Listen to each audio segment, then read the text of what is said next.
Caros amigos e amigas, estamos aqui mais uma vez com a graça de Deus para mais uma conversa importante sobre um dos assuntos mais importantes da nossa fé católica, o pecado original. Sabemos que o pecado original é um dogma de fé. O Catecismo da Igreja diz claro, o Papa Paulo VI disse claro, o Papa Bento XVI diz claro que é um dogma da fé que não pode ser negado.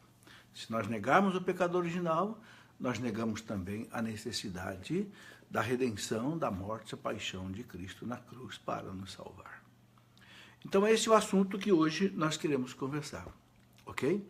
Vamos pedir a Deus a sua graça, a sua bênção, que Ele mostre a nós a sua face resplandeça sobre nós, como diz o Salmo 66, lá no versículo 2. Que Deus nos dê a sua graça, a sua bênção e que a sua face resplandeça sobre nós.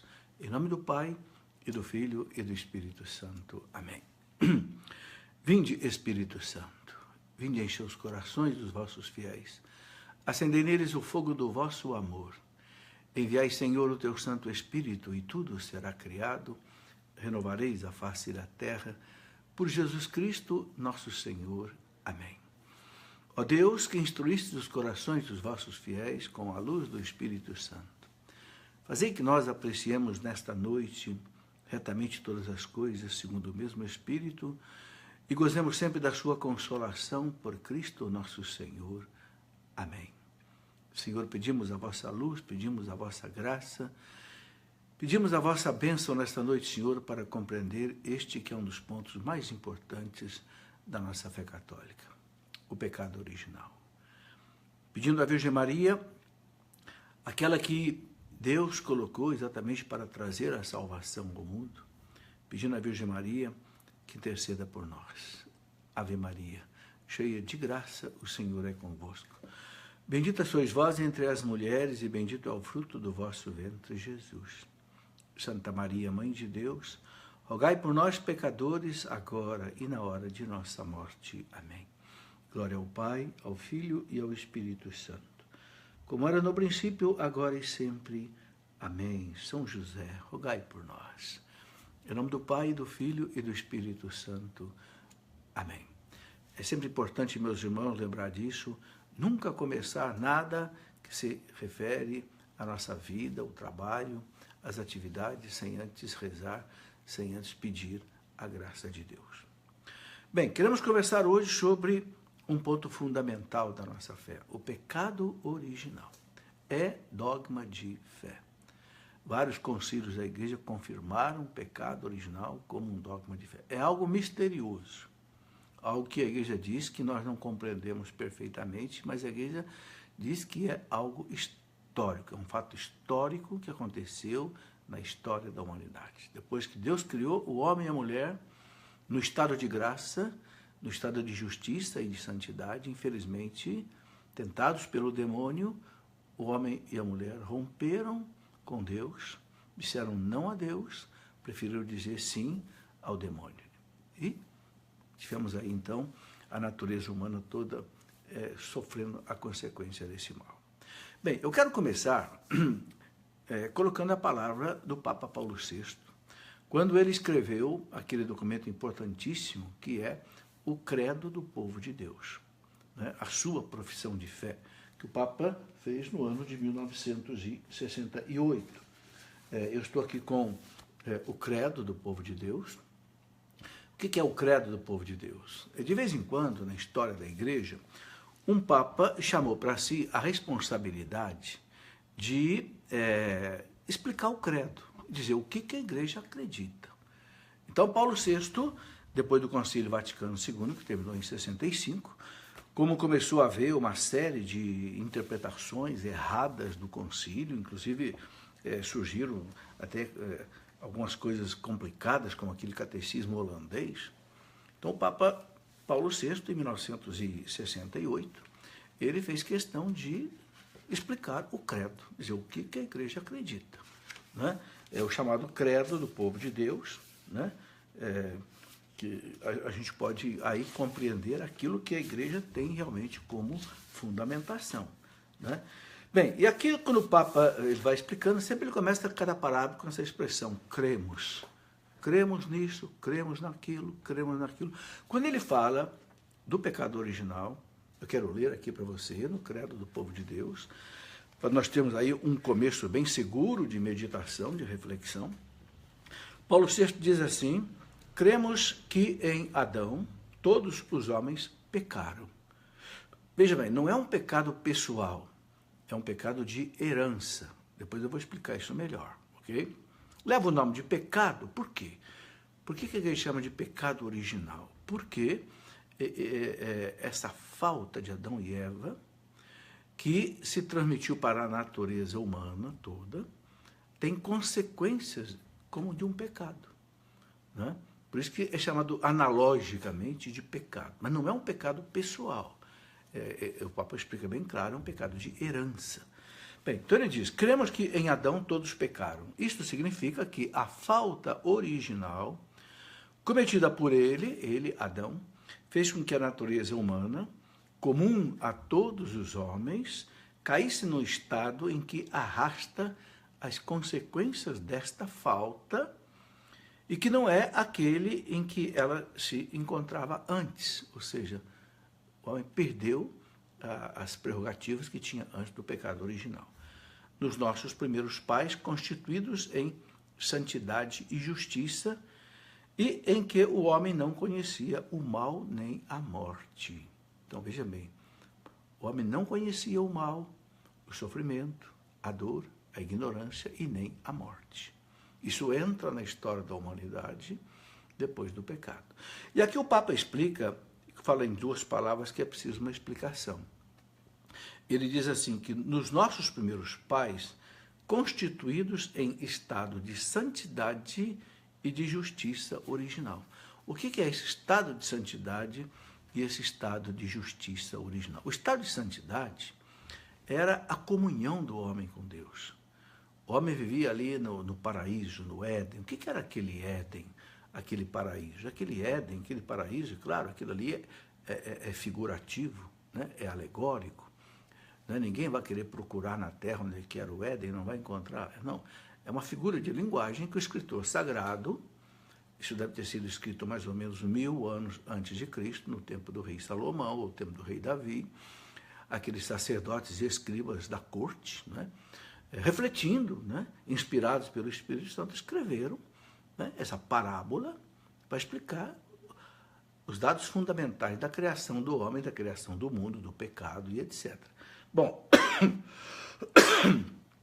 então, o Papa diz que o homem estava ali no estado de santidade, estado de justiça original. O estado de santidade era comunhão plena com Deus. A gente lendo ali o Gênesis, Deus caminhava com Adão e Eva no paraíso. Olha, o que é aquele jardim? Aquele jardim é o símbolo da intimidade do homem com Deus. Uma comunhão plena com Deus, uma harmonia plena, né? E o estado de justiça original, como é que a teologia explica? Os santos, os grandes santos da igreja, São Tomás de Aquino, Santo Agostinho, eles explicam que era exatamente uma harmonia completa que o homem tinha. Uma harmonia primeiro com ele mesmo, né? O espírito dominava a matéria. Não havia, né,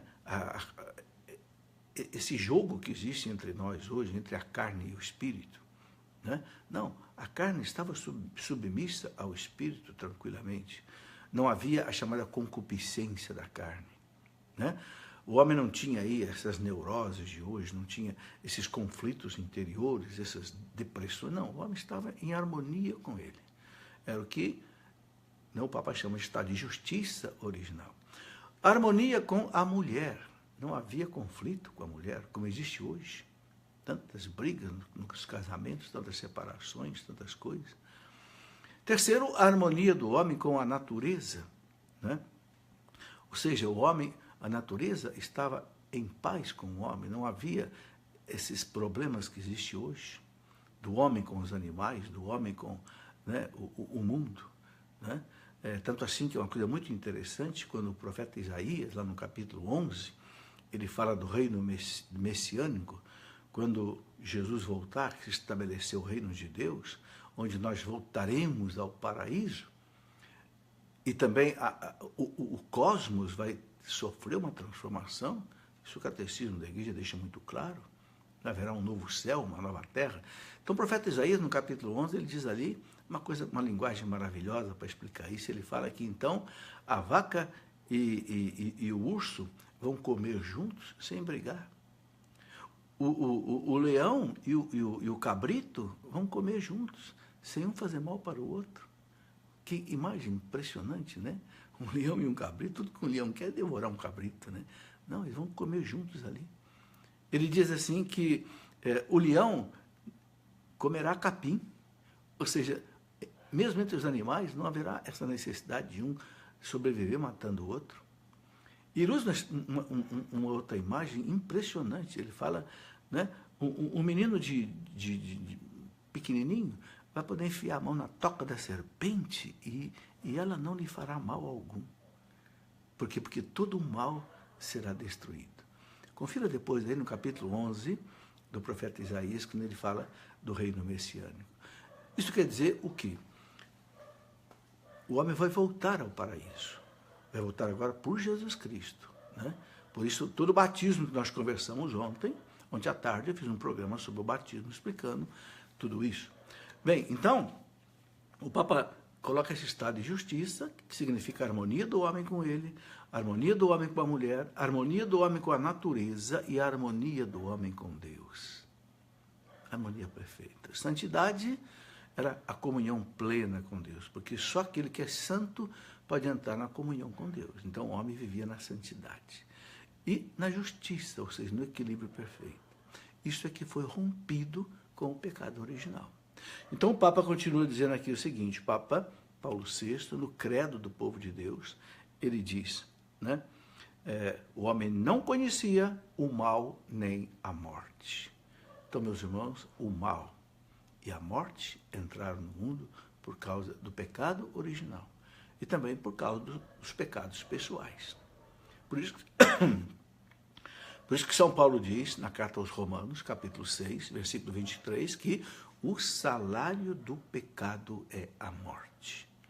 O salário do pecado é a morte. Ou seja, todo sofrimento, toda lágrima, toda dor, a morte vem na raiz última do pecado original, que pelo enfraquecimento da natureza gerou também os outros pecados.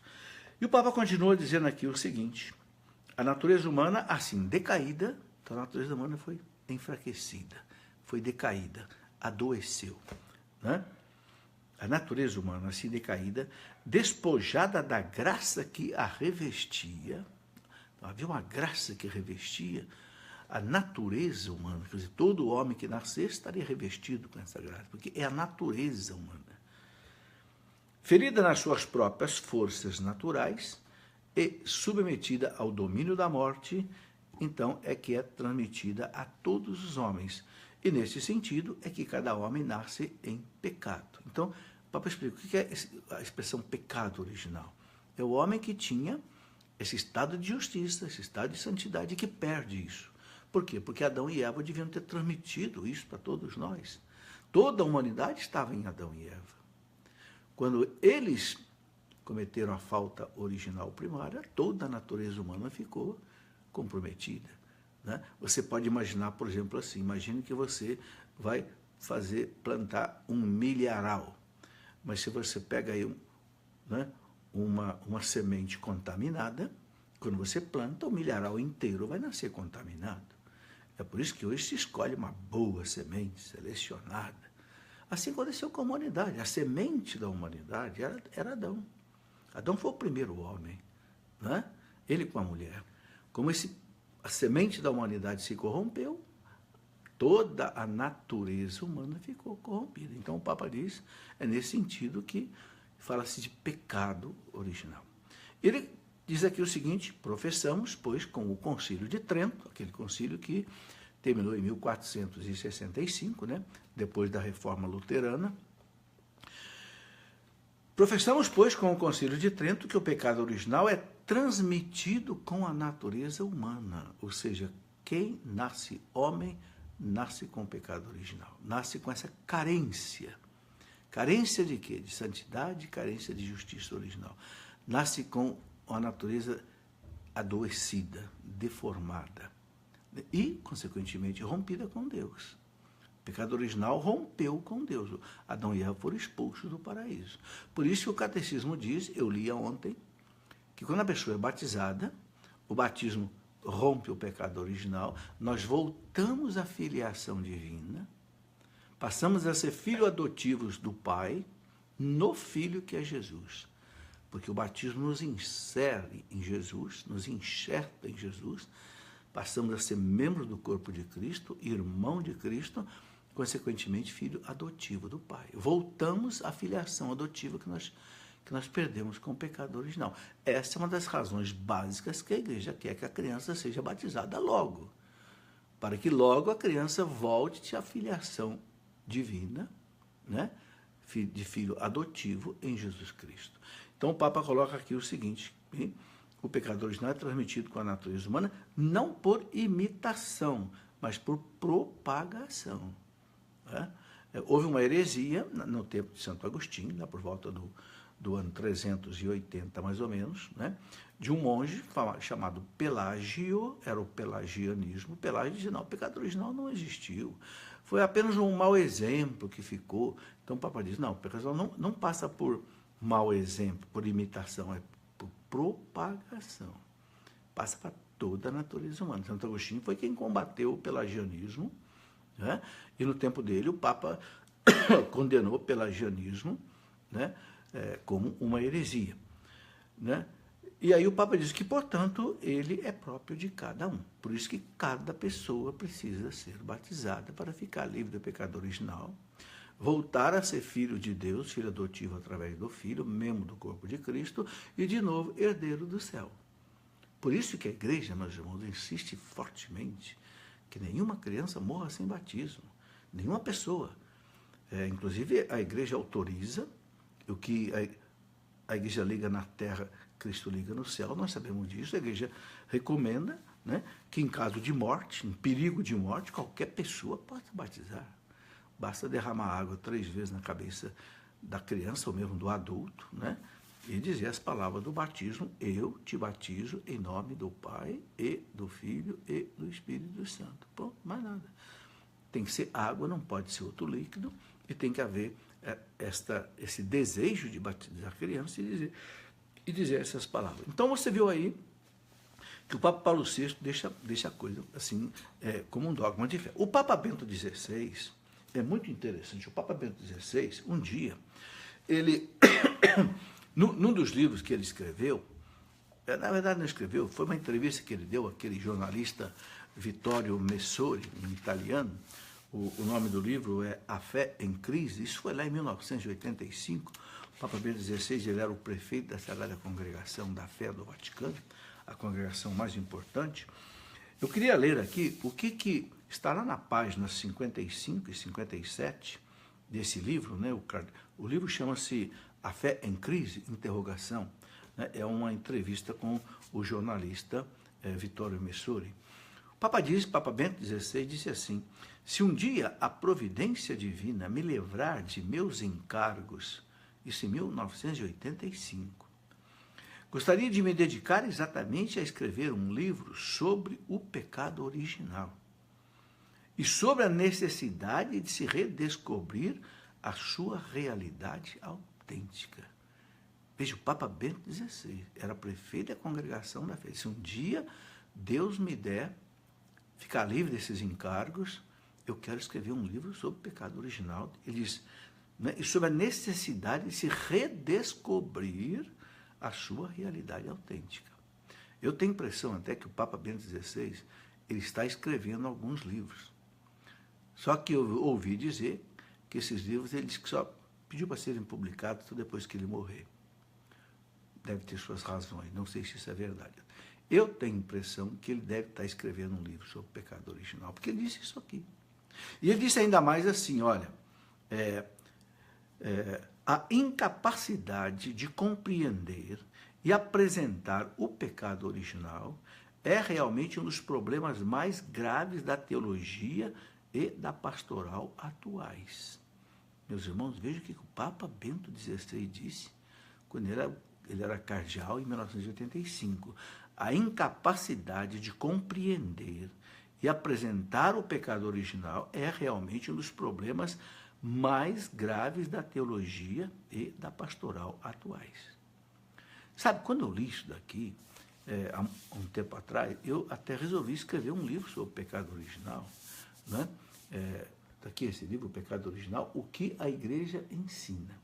Por que eu escrevi esse livro? Exatamente porque o Papa Bento XVI, ele coloca isso aqui. Hoje, a doutrina do pecado original, ele diz, é mal colocado na questão da teologia. Ele diz aqui, não é? Gostaria de me dedicar a escrever um livro sobre o pecado original, sobre a necessidade de se redescobrir a sua realidade autêntica. Então, meus irmãos, a igreja, eu queria então colocar aqui nessa conversa nossa hoje o que a igreja nos ensina sobre o pecado original. A igreja, inspirada pelo Espírito Santo, assistida pelo Espírito Santo, a igreja não erra. Quem duvidar que a igreja erra, está cometendo um pecado. Por quê? Porque Jesus disse à igreja, na Santa Ceia, aos apóstolos, você vê lá no Evangelho de São João, capítulo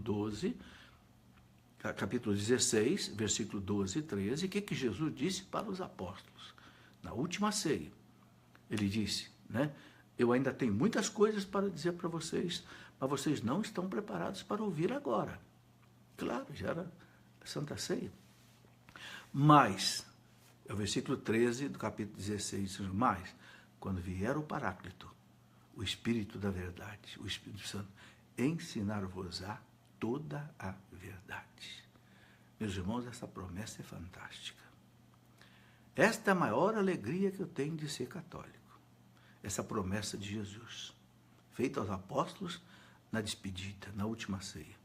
O Espírito Santo, o Paráclito, o Espírito da verdade, ensinar-vos-á, né? Ou seja, no futuro. Eu não posso explicar tudo a vocês agora. Eu não posso explicar toda a teologia para vocês aqui agora. Né? Eu não vou conseguir explicar mariologia, pneumatologia, cristologia, escatologia. Não. Mas o Espírito Santo ensinar-vos-á toda a verdade. Sabe, meus irmãos, a certeza nossa é exatamente o que o magistério da igreja nos ensina. Então, ele nos ensina o seguinte, uma coisa muito interessante que a gente lê, por exemplo, né, lá no livro da sabedoria, capítulo 1, versículo 13, né, e também no capítulo 2, versículo 24, interessante conferir, já no Antigo Testamento, né, a sabedoria dizia, Deus não fez a morte, nem tem prazer em destruir os viventes, foi pela inveja do diabo que a morte entrou no mundo. Daí, meus irmãos, que frase terrível essa. Foi por inveja do demônio que a morte entrou no mundo. Sabedoria 2:24. Veja, isso é a revelação de Deus. Isso é a palavra do Espírito Santo. O demônio já tinha rompido com Deus, né? Já tinha brigado com Deus. Né? Por quê? Dizem os santos padres, né? Eu escrevi um livro, inclusive, sobre os anjos, que eu coloco aqui Santo Agostinho, Santo Tomás de Aquino, Santo Anselmo, Santo Alberto Magno, os grandes santos doutores da igreja, falaram da queda do demônio, eles falaram de uma forma simplesmente soberba. Né? Alguns anjos, inclusive parece que os mais belos, Lúcifer, anjo de luz, né? Não se aceitaram simplesmente criaturas, eles quiseram ser Deus, quiseram ser como Deus. Ora, Deus só pode ser um. Deus é absoluto, né? Ou seja, por orgulho, por soberba, não aceitaram a limitação de criatura, quiseram ser como Deus. Foram expulsos do céu, claro. Então, vieram tentar Adão e Eva exatamente isso, por inveja, diz a sabedoria. É por inveja do demônio que a morte entrou no mundo. Ou seja, vendo Adão e Eva na felicidade do paraíso, na comunhão com Deus, naquele estado de justiça original, foram tentar. E por que Deus deixou? Porque o amor, meus irmãos, só se prova quando ele é provado. Tá? Os anjos foram provados. Muitos passaram na prova do amor a Deus e muitos não passaram. O homem também é provado. Por quê? Porque Deus nos deu liberdade. Alguém podia perguntar assim, mas se Deus sabia que o homem ia fraquejar, por que Deus permitiu? Não sei, nos desígnios dele ele sabe por quê. Agora, uma razão é a seguinte, quando você dá liberdade para uma pessoa, a pessoa pode fazer o bem ou pode fazer o mal. Ok? Quando você dá a chave do seu carro para o teu filho pode se comportar muito bem ou pode sair daí fazendo algazarra com o carro. A liberdade. É o dom mais precioso que Deus nos deu, é aquele que nos faz imagem e semelhança de Deus. Agora, Deus criou o homem no seu amor, então ele testa o homem. Então, o pecado original foi a liberdade colocada à prova. Ok? Quando eu dava aula de física, né, física e matemática, na universidade, eu dava umas matérias meio complicadas, né, física quântica, mecânica relativística e também mecânica e etc. Os alunos perguntavam, o senhor vai dar prova fácil? Eu digo, não. Se eu for dar prova fácil, então eu já vou dar logo 10 para todo mundo, não preciso ter essa dor de cabeça que é preparar a prova, aplicar a prova e corrigir a prova. Eu digo, não, eu vou dar uma prova justa. Se você souber tudo, você vai tirar 10, 100. Se você souber a metade da matéria, você vai tirar 50. E se você não souber nada, eu vou te dar 0. Eu vou te dar 0 com a mesma alegria que eu dou 10. Né? Não com a mesma alegria, mas com a mesma justiça que eu vou dar 100 para quem souber tudo. Ou seja, prova que não prova não é prova. Tá certo? Então Deus colocou o homem à prova. Que prova? A prova do seu amor. Quando você ama alguém, você é fiel. O homem que ama a sua esposa, ela é fiel a ela. A mulher que ama o seu marido é fiel a ele. A infidelidade, exatamente, é uma quebra do amor. Então Deus colocou o homem à prova. Mas por que Deus permitiu isso? Porque se Deus não desse ao homem a liberdade, o homem não seria belo como ele é. Nós só somos imagem e semelhança de Deus, entenda isso, porque Deus nos fez livres. E livres, inclusive, com a alternativa de poder pecar.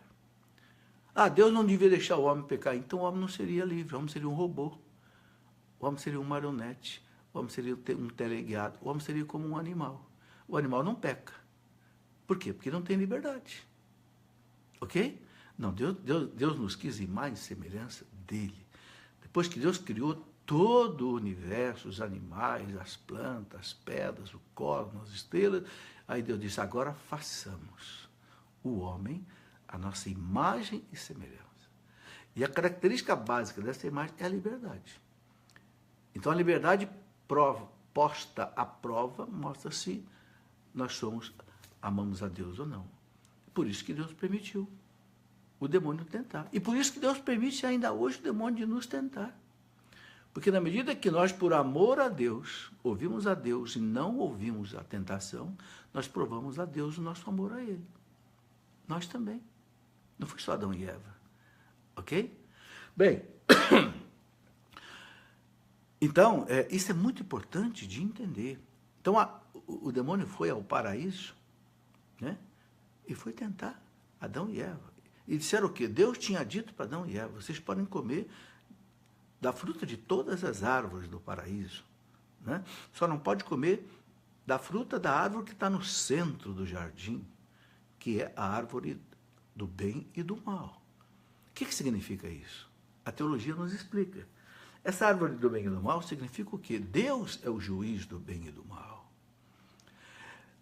Nós só seremos felizes na nossa liberdade se nós obedecermos a Deus. Deus é a base da nossa felicidade. Por quê? Porque Ele é o nosso Criador. Ele é que entende o que é bom para mim. Eu vou te dar uma comparação. Um engenheiro eletricista e junto com o engenheiro mecânico faz, por exemplo, um ventilador. Né? O ventilador tem toda a parte elétrica e tem toda a parte mecânica do ventilador. Então, eles fazem o catálogo daquele ventilador. Então, você como ventilador, você vai lá, ligue o ventilador em 110 volts, numa rede de frequência 60 Hz, não sei o que mais. Tudo bem. Agora, você imagina se uma pessoa diz assim, está muito calor, eu vou ligar meu ventilador em 220 volts, eu quero fazer ele ventilar mais forte. O que vai acontecer? Ele vai ventilar mais forte, sim, durante 1 minuto. Daqui a pouco você vai começar a sentir cheiro de queimado. Por quê? Porque vai derreter os fios elétricos do motor e vai parar de funcionar. Por quê? Porque esta pessoa, né, que foi imprudente, né, desobedeceu o catálogo do construtor, do engenheiro eletricista e do engenheiro mecânico. Mesma coisa Deus. Deus é o construtor de cada um de nós. Deus é o criador de cada um de nós. Foi Deus que fez a nossa psique, o nosso corpo, a nossa alma. Então é Ele que fez o catálogo de como é que a gente deve viver, os mandamentos, a lei de Deus. Ok? Então o homem só é feliz se ele obedece a esse catálogo da lei de Deus. Assim como um ventilador só funciona bem, um aparelho elétrico só funciona bem se você obedecer o catálogo do construtor. Então o homem só seria feliz, não morreria, não teria, se ele obedecesse o Criador. Mas chega o demônio e diz para ele, o quê? Esse Deus é malandro. Esse Deus diz para você que vocês não podem comer desse fruto da árvore que está no centro do jardim, essa árvore do bem e do mal. Deus sabe que se você comer dessa fruta, seus olhos vão se abrir e vocês serão como deuses. O que significa isso? O homem querer ocupar o lugar de Deus. E Deus tinha dito, não coma desta fruta. Está lá no Gênesis 2,17. Se você comer dessa fruta, vocês vão morrer. Deus tinha avisado para Adão e Eva. Vocês vão perder a fonte eterna da vida. Ok? Então, vejam que a tentação que o demônio impôs ao homem ou à mulher foi a mesma tentação que ele queria ser Deus. Então ele vai dizer para Adão e Eva, come, vocês vão ser como deuses. Sabe, meus irmãos, essa fruta aí é algo simbólico. Essa árvore também é simbólica. Né? Então, quando Cristo veio nos salvar pela árvore da cruz, então os santos padres da igreja dizem que houve 2 árvores. Uma árvore que levou à morte, né? Onde Adão e Eva comeram daquela fruta. E houve uma árvore que trouxe a salvação, a árvore que deu o lenho da cruz. Né? Impressionante. Bem, então, aí está a questão do pecado original. Tentado pelo demônio, diz a igreja, o homem, então, preferiu dizer não a Deus, a dizer sim ao demônio. E não tem essa história de maçã. Né? Não sei onde é que inventaram esse simbolismo da maçã mordida. Não existe maçã. A Bíblia não fala em maçã. Talvez ficou esse termo maçã aí por influência europeia, porque na Europa sempre teve muita maçã, né? Talvez fosse aqui na nossa América do Sul, ao invés de maçã, talvez fosse banana, né? Não sei. É uma fruta, é um simbolismo de uma fruta. Então, o nosso catecismo da Igreja Católica, ele diz assim que o primeiro homem, ele não só foi criado bom, mas ele também foi constituído nessa amizade com o seu Criador, e em tal harmonia consigo mesmo, com a criação que o rodeava, que essa felicidade só será superada pela glória da nova criação que o Cristo vai nos conceder. Né? E a igreja ensina que os nossos primeiros pais, Adão e Eva, eles foram constituídos naquele estado de justiça e santidade que eu falei. Né? Muito bem. Tudo isso é muito importante, né, a gente saber. Outra coisa que o homem, quando estava no paraíso, ensina que a igreja, que o domínio do mundo que Deus havia dado ao homem, né, desde o início, realizava-se antes de tudo no próprio homem, um domínio dele mesmo. Né? O homem tinha esse controle absoluto, como eu já expliquei. E depois daquela familiaridade com Deus, o fato de Deus o colocar no jardim, né, para cultivá-lo e guardá-lo. Interessante, né? Deus disse para Adão e Eva, vocês vão ficar nesse jardim para cultivar e guardar. É o sentido todo do trabalho. O trabalho, ele não é uma penalidade, diz o catecismo da igreja, mas o trabalho, ele é assim, a colaboração do homem, né, e da mulher com Deus no aperfeiçoamento da criação visível. No aperfeiçoamento da criação visível. É pelo trabalho que o homem completa a criação. Muitos cristãos não têm noção de que o trabalho é sagrado. Muita gente pensa que o trabalho é uma maldição. Ai, não vejo a hora de chegar sexta-feira, chega na segunda-feira, se lamenta. Não. Sabe, São José Maria Escrivá de Balag, o fundador do Opus Dei, colocou todo o carisma do Opus Dei no trabalho. O homem que santifica o trabalho que santifica o homem. Né? Eu escrevi um livro, O Sentido Cristão do Trabalho. Porque o trabalho começou lá no paraíso terrestre. Duas coisas que começaram no paraíso terrestre. O casamento, a família. Lá você vê, Deus criou o homem, Deus criou a mulher. Disse para os dois, o homem deixa a casa do seu pai, se une à sua mulher, e sereis uma só carne. Está lá no Gênesis 2:24. E Deus disse, coloco vocês aqui nesse jardim, nesse Éden, nessa terra, que é o habitat de vocês, para cultivar e guardar. Você vê lá isso no Gênesis 2:15, capítulo 2 do Gênesis, versículo 15. Então, meus irmãos, a doutrina uma coisa muito importante que o Catecismo da Igreja diz, eu quero destacar isso aqui agora, lá no parágrafo 389, o Catecismo da Igreja diz assim, que a doutrina do pecado original por assim dizer, diz o Catecismo, o reverso da boa notícia de que Jesus é o Salvador de todos os homens, de que todos têm necessidade da salvação e de que a salvação é oferecida a todos graças a Cristo. Então, o outro lado da medalha do pecado original é Jesus Cristo. Por isso o Catecismo diz assim, isso é muito importante você entender, a igreja que tem o senso de Cristo, o sentir de Cristo, sabe perfeitamente que não se pode atentar contra a revelação do pecado original sem atentar contra o mistério de Cristo. Entendeu? A pessoa que nega o pecado original, ele nega a necessidade de Jesus Cristo.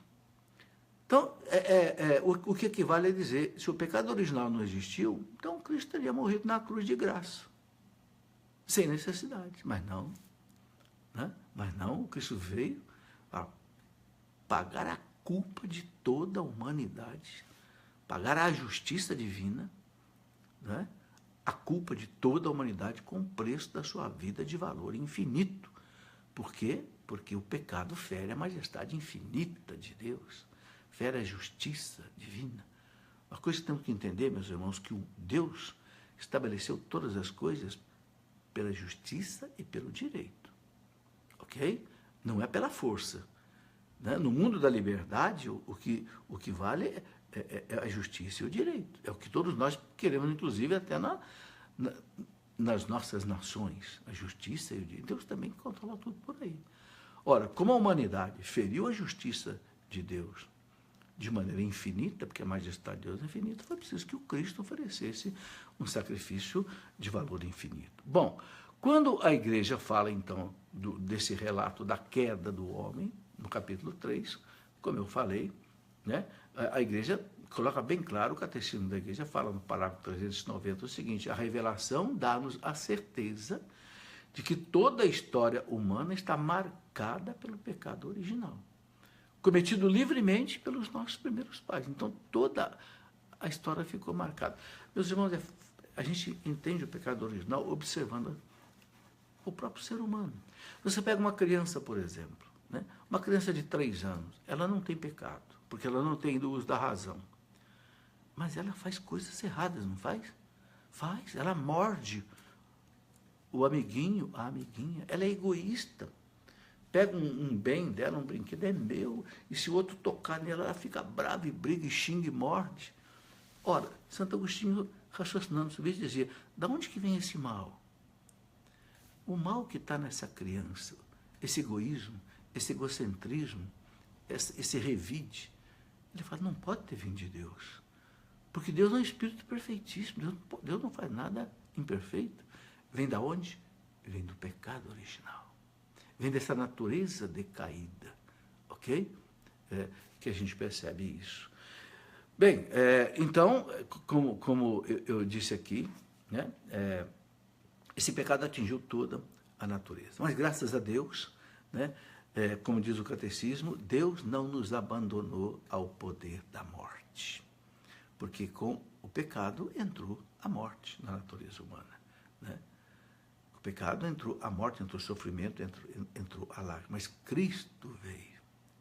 Por isso hoje, meus irmãos, só é possível reverter essa situação em Jesus Cristo, né? O Catecismo da Igreja diz uma coisa muito interessante, né? Que sem o entendimento do pecado original, a gente não entende o mundo. Não entende por que existem as guerras, não entende por que o homem é egoísta, não entende por que existe toda a maldade no mundo. Não entende. A Igreja insiste o seguinte: o pecado não é uma fantasia. O pecado não é simplesmente uma tendência psicológica negativa. Não, é a natureza humana que foi ferida lá na sua essência. Bom, outra coisa que eu gostaria de colocar, essas consequências do pecado original. Lá no parágrafo 400 do Catecismo, quando ele fala das consequências, ele fala assim, que a harmonia na qual então estavam, né, estabelecidas, graças à justiça original, está destruída, né?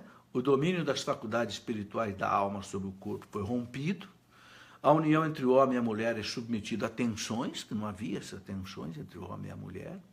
As suas relações agora são marcadas pela cupidez e pela dominação, né? E a harmonia com a criação também está rompida. A criação visível tornou-se para o homem estranha e hostil. Os animais, a natureza, culpa do pecado original. São Paulo fala na carta aos Romanos, a natureza geme como que em dores de parto, aguardando a libertação dos filhos de Deus.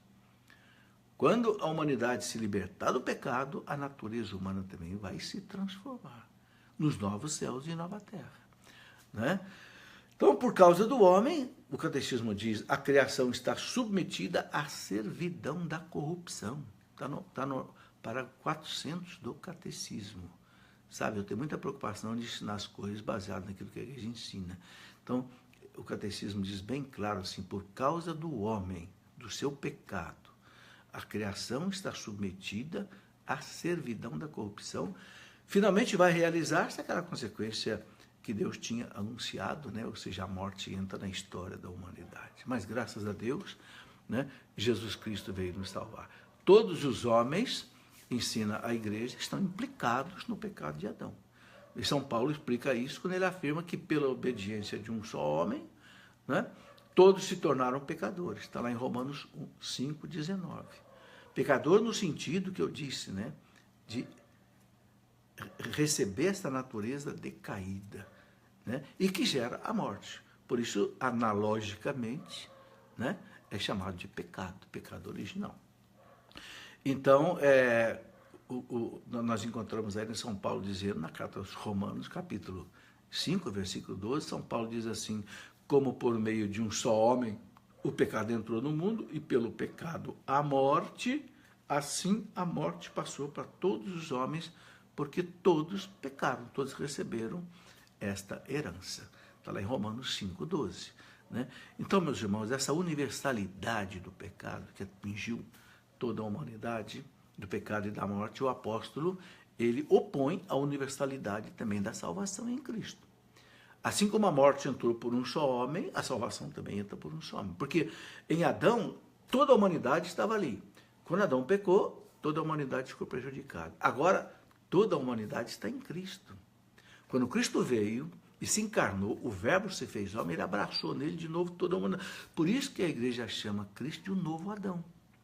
Porque Cristo assumiu nele toda a natureza humana, todos os homens. Né? Então, São Paulo diz assim, assim como da falta de um só resultou a condenação de todos os homens, do mesmo modo, da obra de justiça de um só, o Cristo fez a justiça, ele pagou a justiça divina, o preço do nosso resgate. Então, São Paulo fala, né, da obra de justiça de um só, ou seja, de Cristo, resultou para todos os homens a justificação que traz a vida. Romanos 5,18. Se você ler aí esse capítulo 5 da carta de São Paulo aos Romanos, explica direitinho a questão do pecado original, a questão da nossa salvação. Cristo pagou tudo por nós, né? Então, a igreja ensina que ao ceder ao tentador, né, no pecado original, Adão e Eva cometem um pecado pessoal, mas esse pecado afeta a natureza humana, que vão transmitir em um estado decaído, né? A igreja chama de dons preternaturais, esse dom da justiça original. Era para a gente receber isso. Ficamos com essa carência. Você imagina, por exemplo, um pai que fosse muito rico, que pudesse deixar uma herança muito grande para os filhos, mas por levar uma vida dissoluta, uma vida desregrada, perdesse toda a sua riqueza. O que vai acontecer com os filhos? Vão ficar na miséria, vão ficar na pobreza. Mutatis mutandis, mutatis mutandis é uma expressão do latim que quer dizer mudando o que deve ser mudado. Mudando o que deve ser mudado é o que aconteceu conosco. Nossos pais foram gerar uma riqueza que devia transferir para nós. Pelo pecado deles, deixamos de receber.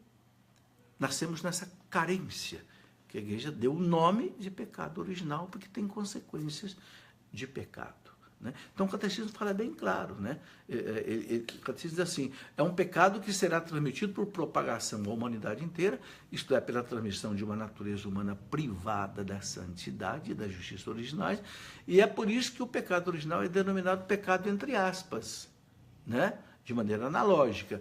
É um pecado contraído e não cometido. A igreja explica, é um pecado contraído, não é um pecado cometido. E o Estado, não um ato. Bom, aí, meus irmãos, vem a salvação. E o Cristo paga diante da justiça divina o nosso resgate. E como é que ele aplica isso a nós? Pelo batismo. Aí a importância do batismo, né? O batismo, ao conferir a vida da graça de Cristo, apaga o pecado original, né? E faz o homem voltar para Deus. A igreja fala, o homem volta para Deus. Eu já falei, volta a ser filho de Deus de novo. Porém, as consequências do pecado sobre a natureza, enfraquecida e inclinada ao mal, permanecem no homem e o incitam a um combate espiritual. Bom, Deus nos trouxe de volta, só que essa natureza foi ferida. Então Deus trouxe o homem de novo para Deus, mas ele trouxe com ele essa natureza ferida. É por isso que a sequela do pecado original continua em nós. E exige de nós aquilo que o catecismo da igreja chama de um combate espiritual. Então todo o combate espiritual que a gente vive, né, você vive uma vida de oração, uma vida de mortificação, uma vida de sacramentos, exatamente para vencer, né, esse enfraquecimento da natureza humana que o pecado original gerou. E quando a gente vive isso, a gente mostra a Deus o amor que a gente tem por Deus, né? E o parágrafo 407 do Catecismo da Igreja, eu quero destacar esse parágrafo, é muito interessante. Ele diz assim: pelo pecado dos primeiros pais, o diabo adquiriu certa dominação sobre o homem. Isso aqui é dureza, né? Embora este último permaneça livre, quer dizer, o homem ele continua livre, mas o demônio adquiriu um certo poder sobre nós. Por isso que no batismo se faz aquela renúncia a Satanás, né? E depois a oração do creio, né? E o catecismo diz: o pecado original acarreta a servidão abaixo do poder daquele que tinha o império da morte, isto é, o diabo. E aí o catecismo diz: ignorar que o homem tem uma natureza lesada, decaída, inclinada ao mal. Nós sentimos que nós somos inclinados ao mal, né? É a soberba, é a ganância, é o orgulho, é a gula, é a ira, é a inveja, é a maledicência, é a preguiça. Quem não sente isso? Você não sente isso? Se você não sente isso, você não é um homem, nem uma mulher. É um anjo, né? Porque todos os homens têm essa concupiscência da carne que São João falava, né? Então, essa inclinação ao mal. Então, eu acho muito importante isso, ignorar que o homem tem uma natureza decaída, lesada, né? Dá lugar a graves erros no campo da educação, no campo da política, da ação social e dos costumes. Ou seja, quem ignora o pecado original não entende de onde que vem todo o sofrimento do homem. E não entendendo toda a fraqueza do homem, ele não consegue ajudar bem o homem com uma educação adequada, uma política adequada, uma ação social adequada e com os costumes adequados, né? Então, o Catecismo diz que essa situação dramática do mundo, né, que inteiro está sob o poder do maligno. São João é que fala isso, né? 1 João 5,19. Faz da vida do homem um combate. Sabe, meus irmãos, é por isso que São João também diz, eu gostaria que você conferisse essa passagem, 1 João 3,8. 1 João 3,8, o que São João diz? Ele diz assim, Jesus veio para destruir a obra do demônio. Jesus veio para destruir a obra do demônio. São João, primeira carta, capítulo 3, versículo 1. Eu não sei como é que existe algum teólogo moderno, né? Mais moderno do que teólogo, que diz que o demônio não existe. Meu Deus! Contradiz São João, contradiz Jesus em toda a Bíblia, contradiz todos os santos, todos os papas. Eu desafio, meus irmãos, alguém a me mostrar um escrito de um papa, o escrito de um santo, o escrito de um doutor da igreja, dizendo que o demônio não existe. Por favor, se você encontrar alguma citação de algum papa, de algum doutor da igreja, de algum santo da igreja, que disser que o demônio não existe, traga para mim, porque eu não conheço. Esses dias eu fiquei assustadíssimo, que eu li na internet que o superior dos jesuítas diz que o demônio é um símbolo, não é uma realidade. Ora, meu Deus do céu! O Papa Paulo VI escreveu uma alocução chamada Livrai-nos do Mal, onde Papa Paulo VI fala o demônio é uma pessoa, uma realidade terrível, que levou o homem ao pecado original e que leva ao homem essa confusão toda que está no mundo. Ele é o mal com M maiúsculo. Quando Jesus reza lá no Pai Nosso, não nos deixe cair em tentação, mas livrai-nos do mal. Esse mal, a Bíblia de Jerusalém, na nota de rodapé, coloca esse mal é o maligno. Então, mas tem uma coisa, meus irmãos, a vitória sobre o pecado, né? E aí eu quero concluir essa nossa reflexão, que já vai para quase 1 hora, né? Nessa luta dramática que nós estamos aí por causa do pecado original, mas aqui está a nossa alegria. O parágrafo 420 do Catecismo diz assim, a vitória sobre o pecado, conseguida por Cristo, deu-nos bens melhores do que aqueles que o pecado nos havia tirado. Onde avultou o pecado, a graça superabundou. Que beleza! Romanos 5,20. Deus nunca perde. Deus nunca perde. Se Deus permitiu a tentação do demônio, o pecado original, é porque Deus sabia. Né? Como diz lá no Exultet da Vigília Pascal, ó Félix culpa, dizia, né, Santo Agostinho, São Tomás, ó culpa feliz que nos deu um tão grande Salvador. Ó culpa que fez com que Deus se tornasse homem, igual a mim, meu irmão. Jesus Cristo agora é meu irmão. Né? Deus sabe do mal, meus irmãos, tirar um bem maior. Deus nunca é vencido. É por isso que São Paulo diz, tudo concorre para o bem daqueles que amam a Deus. Né? E aí ele coloca, onde o pecado foi abundante, a graça foi superabundante. Então, hoje, meus irmãos, pela igreja, pelos sacramentos da igreja, é que nós vencemos o pecado original. A começar do batismo, que nos traz de volta para Deus, filhos de Deus, membros de Cristo, membros da igreja, herdeiros, né, do céu, filho adotivo do Pai em Jesus Cristo, filho de Maria. E aqui eu quero colocar também outra coisa fundamental. Assim que o pecado entrou na história da humanidade, lá em Gênesis 3,15, você conhece muito bem aquela passagem, né? Deus perguntou para a mulher, por que você comeu essa fruta? Né? Por que você rompeu o limite da desobediência?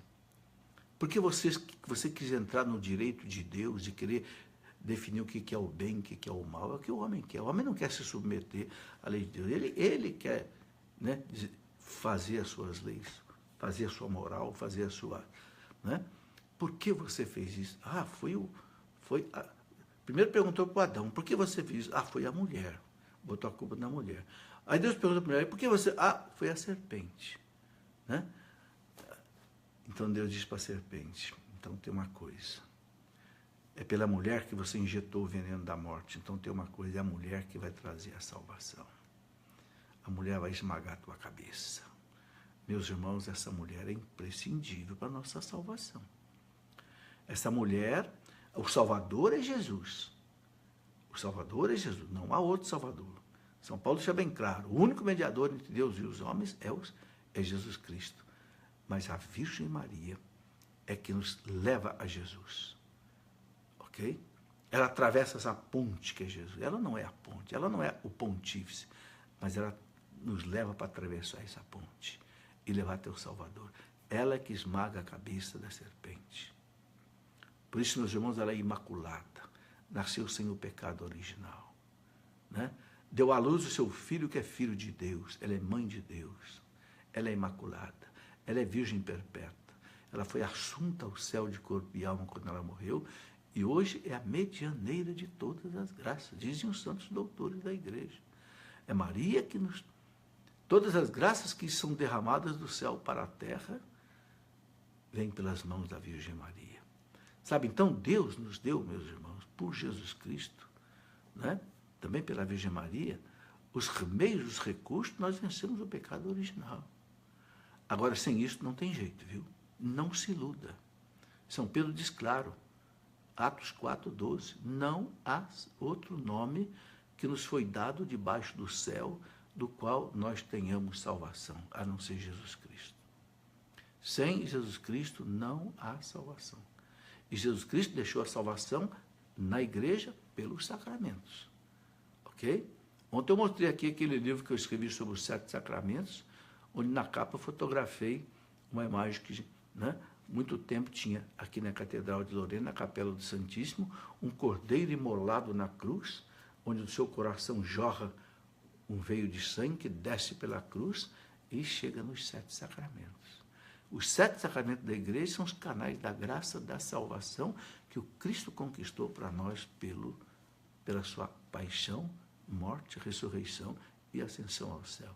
Então, se você quer vencer esse combate espiritual, sobretudo é pelos sacramentos e pela oração. A Santa Missa, a Eucaristia, a confissão, o batismo, né?